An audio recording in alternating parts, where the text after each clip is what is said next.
Hello everybody, this is the Ship Modelers Library.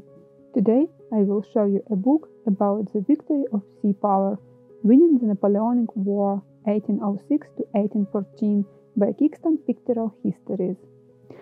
The period 1806 to 1814 witnessed continual naval warfare against the Danes, the Russians, the Turks, and admittedly the Americans, as well as the French and their Dutch and Italian allies, and the ultimate defeat of Napoleon.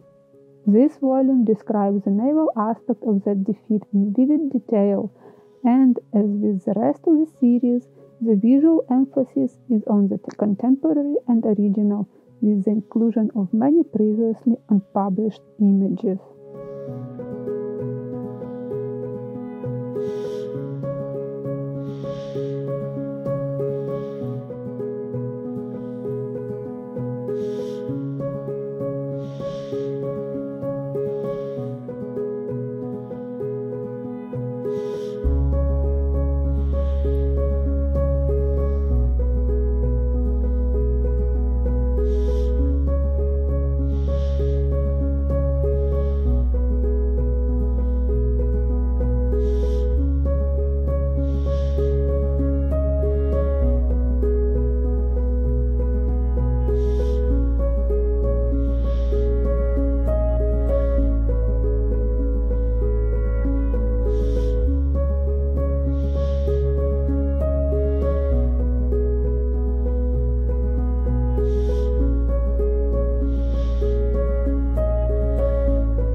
Thank you for watching. Let me know in the comment section below which book would you like to flip through in the next edition.